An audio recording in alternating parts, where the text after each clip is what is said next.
Hello everybody and welcome to my channel. I'm Hannah and this is Bookshelvish. Today we're going to be talking about every single book that I read in the month of July.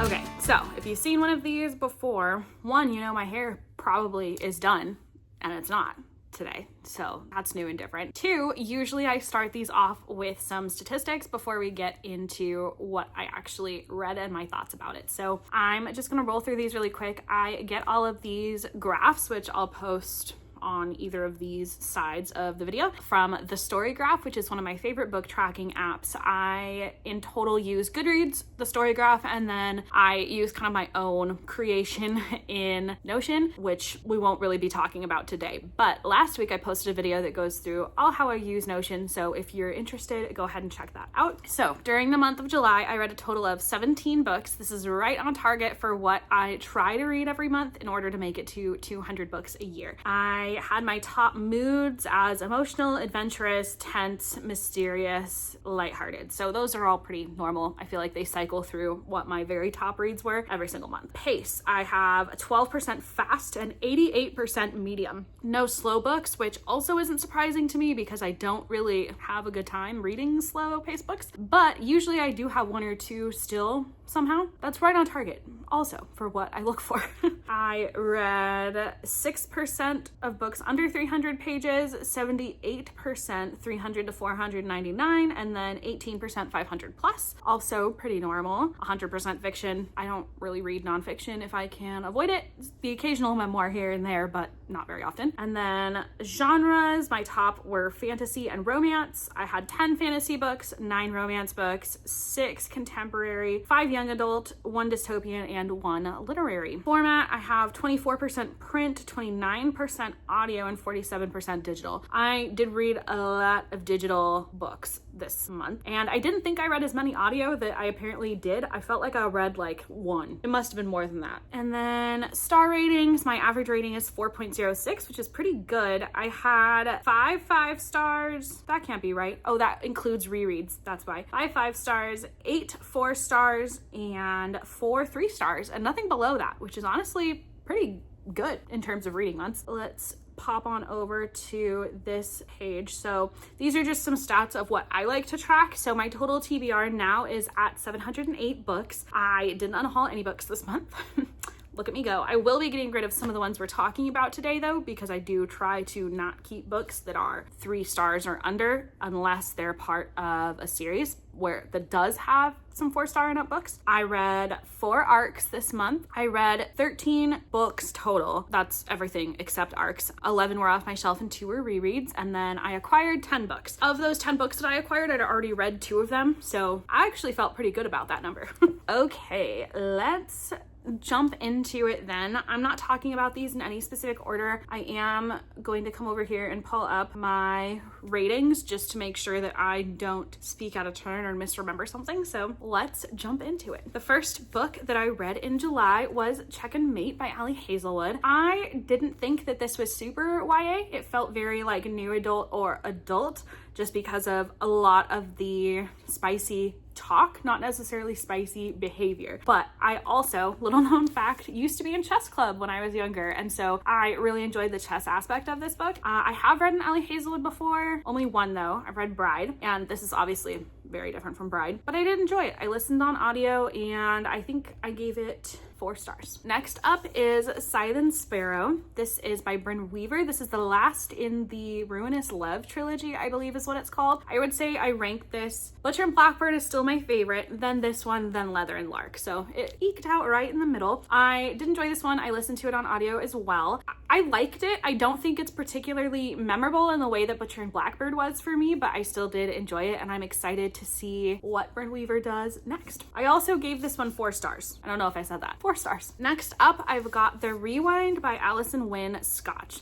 This one I also listened to on audio, seeing a trend here, and I ended up giving this one 3 stars. It has not been that long since I read this, and I already don't remember a ton of it. It's sort of a second chance romance, but these two people are basically trying to like rewind what happened the night before to figure out what went down because they woke up at the same time together in bed, and that's not good because they've been broken up for many years and one of them's engaged. So that was an interesting book. I think the best part about it, honestly, is the cover. I love this cover, and this has been on my shelf for a long time, so it's always kind of a bummer when you read something that's been sitting there waiting for you forever and it doesn't totally hit. So I'll probably be giving this one away, but I still had a good time reading it. I gave it 3 stars. Next, I've got Lore of the Wilds by Annalise Brana. The sequel to this actually just got released last month in July, and we'll get to that because I read it as an ARC. I think this book was trying to do almost too much. It's geared as adult, but I feel like it felt very YA except for some randomly kind of awkwardly placed spice scenes. I'm a huge fan of a love triangle, but I don't think it was executed very well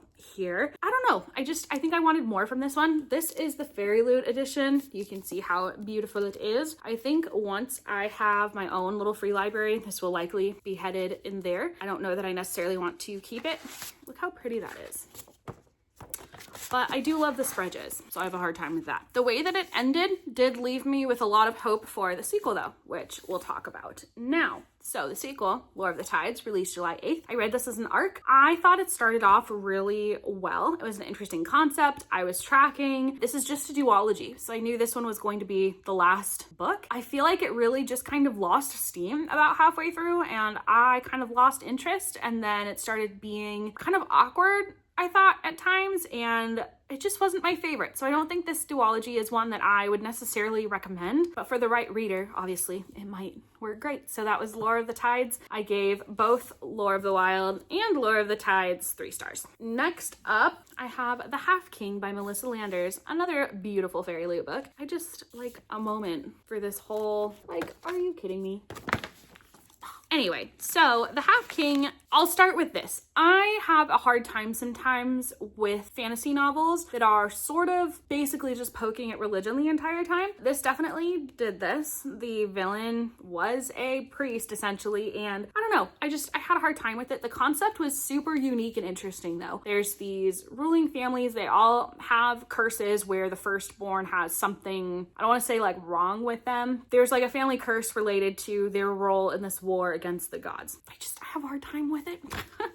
I gave it 3 stars. It wasn't a bad read. I just feel like it took me a lot of energy to like get into and finish. Next, I'm gonna jump real quick into the other ARC I read for July, which is Of Flame and Fury by Michaela Bridge. This is a super unique fantasy about phoenixes. It kind of has like pod racing elements of Star Wars, but they race phoenixes. I just had the best time reading this. I think it kind of just fell flat of that 5-star feeling just because I wasn't quite vibing with it as much as I would usually expect to with a 5-star book, but it was very fun, very interesting, very unique, and I'm excited to see where the rest of the series goes. That's Of Flame and Fury by Michaela Bridge, and I gave that one 4 stars. Next up, I've got Homefront by Kristen Hanna. This is one of our Buddy Read Babes picks. That's our Buddy Read group. You can always join us over on Instagram. We just posted our August picks a few days ago. I have read a couple of Kristen Hanna books. This one I would say is not my like most favorite by her, but it did destroy me, as my husband can attest. I was crying over this one like multiple nights in a row. Honestly, books with like marital issues being a focus now as a married person just hit so much different than they did when I wasn't, and they just break your heart. So anyway, this was about a woman who is a Black Hawk helicopter pilot and her husband, who is named Michael and is a very accomplished lawyer. So you can see how I'm already reading myself into that story because my husband's a very accomplished lawyer. She gets deployed. They have 2 little kids at home, and it's just a whole slew of emotions the whole way through. But I do really recommend this one, especially if you like Kristen Hanna. If you have a hard time with super emotional stories, this is probably not going to be your book. Next, I've got my 2 rereads that I did this month, Empire of Storms and Tower of Dawn. I'm reading through all of SJM's books, 1 per month for this whole year. So this was June's book and this was July's book. So I finished this one very early on in the month because I had just not quite finished it in June. And then this one I read obviously because that was the month it was supposed to be read in. Do not read them in the order I read them in if it's your first time. Empire of Storms comes first, then Tower of Dawn, or you do a tandem read where you're reading them at the same time. Do as I say, not as I do. I like to read Tower of Dawn first on rereads just because I think it's interesting. And I am not a good cliffhanger girl. So this one ends on a huge cliffhanger. I don't want to stop and read this whole book before I get it resolved. I always just flip the order. But don't do that. Start with Empire of Storms. These are both 5 stars, as always. Empire of Storms is in my top 3 books SJM has ever written, so I'm always gonna love these. I'm not gonna say much more than that because spoilers, but highly recommend the Throne of Glass series. It's my favorite Sarah J. Maas series, and I'll be sad to be finishing it in August, but then we get to go on to ACOTAR, so there's more where that came from. Now I'm going to talk about 2 arcs that they're coming out this month in August, so they're both released on August 12th. One of them is Heartstrings by Ivy Fairbanks. This one was really cute. I did not realize it was the second in the series, and I think while I still really enjoyed this one, it's clear where the first one must have left off, so I did kind of spoil that for myself. But this is about 2 situationships that reunite they're the maid of honor and best man in a wedding between, I believe it's her cousin and his brother. I'm not remembering off the top of my head, but anyway, they're reuniting at a wedding, which it's funny because this is the exact same setup as The Rewind. And I read both of those books literally on the same day. So I don't know how that happened, but this one was super cute. It's set in Galway, Ireland. There's a lot of Galway talk and a lot of the characters have Irish accents and those accents are like written out. So if that's your jam, I think you'll really enjoy it. Galway is one of my favorite cities, probably top 5 in the whole world. And so I really enjoyed that aspect of it. But I think if you don't care about Ireland as much, it probably won't strike the same chord because I don't think the plot or the characters are like outstanding. I still did give this one 4 stars though. I really enjoyed reading it. And like I said, the sense of place was really stark. Another arc that I read, which was one of my 3 5-star reads this month, well, of my new reads. Obviously, I rated Empire of Storms and Tower of Dawn 5 stars each. This is Warrior Princess Assassin by Bridget Kemmerer. This is out August 12th as well. I did not expect to like this book. I am not normally somebody that's into the whole throuple situation, but it really did read as like a love triangle. And I think even if that's not your jam, it's pretty light on the throuple-ness until like the last 10% maybe. And there's a couple of spicy scenes. Otherwise, it just feels like they're all kind of buddies. I really liked this one. I liked it so much more than I thought I would. My kind of experience with Bridget Kemmerer, I have the whole Defy the Night, you can see back here, trilogy that I have not yet read, but everyone tells me I will love it. I'm just waiting till the mood strikes. And then I read her A Curse So Dark and Lonely trilogy. Loved the first book, kind of felt like that series fell off a little bit. And then I tried reading Forging Silver into Stars. I gave it a 3-star. I thought it was okay. I wasn't in love with it. And I haven't read anything else in that series yet, and I probably won't, to be honest. I feel like we can just let that world be what it is. Harper and Wren, I think, were the best part of it, and then Gray's storyline got kind of convoluted, so I'm just not super interested. I was not sure how I would feel about Warrior Princess Assassin.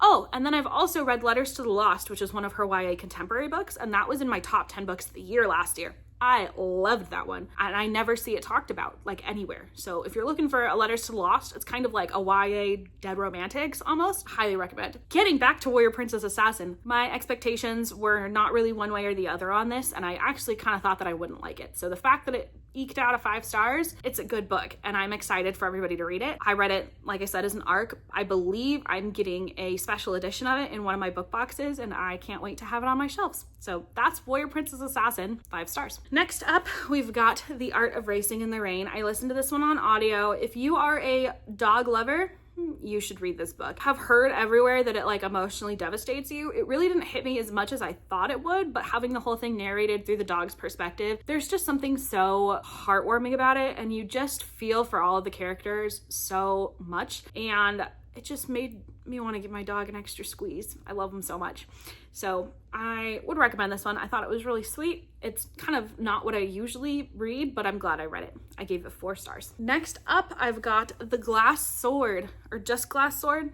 just Glass Sword. I do this with every single book in this series. This is the sequel to Red Queen, also by Victoria Aveyard. I liked this book a lot. I think it did kind of suffer from mushy middle sophomore slump. For a significant part of the book, the characters were literally just running around, which is fine. Sometimes people like to run around. I'm not one of those people, but some people do it. Yeah, so this just got kind of boring to read, which the ending was super good. The ending saved it for me. It was gonna be a 3-star up until I would say the last like 20% maybe. And I'm really excited to see where this goes next because we kind of ended up sort of with a similar cliffhanger to Empire of Storms, honestly. Pretty freaking similar. So I think this has potential to really blow me away with the 3rd and 4th books, but I am holding tight for that. I gave this one 4 stars. I don't remember if I said that. Next, we've got Vanish and Hidden. This is book 2 and 3, so I'm gonna talk about them together in the Firelight trilogy. This is a YA Dragon Shifter romance trilogy, and I could not tell you what happened in either of these books, but everything ends up with a happy ever after. I read both of these. They're pretty small. And look at those edges, aren't they so cute? On the plane home from Michigan, I went to visit my friend Maddie last month, and yeah, so I read them both in the span of one plane ride. So that should tell you how easy they are. But it was really fun. I mean, I don't think it's anything like deep. It's not going to be something that sticks with you for forever, but it does have very 2012 YA kind of dystopian urban fantasy vibes. Like it feels like something I would have enjoyed when I was like sucked into the Mortal Instruments. But I did enjoy it. So that's that. And then this author actually has a new series that is coming out starting with A Fire in the Sky, and then A Scar in the Bone, the sequel to that one, comes out in October, which I have an arc for. So I'm hoping to read A Fire in the Sky. I was supposed to read it in July, didn't, but it's on my August TBR. I recommend this series if you're looking for something easy and fun. I gave both of these 4 stars. And then for my last book in this wrap up, I've got the Happy Ever After playlist by Abby Jimenez. I am trying to catch up on all of Abby Jimenez's backlist, minus like novellas, before I read Say You'll Remember Me, which just came out in April. It's her latest book. So this one I really enjoyed, gave it 5 stars. I listened to it on audio. It was so fun. I just loved it.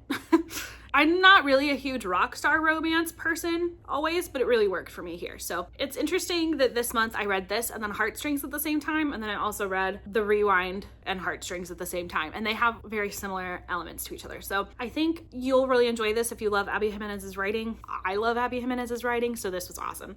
And I'm excited to read Life's Too Short in August. And then I will be all caught up.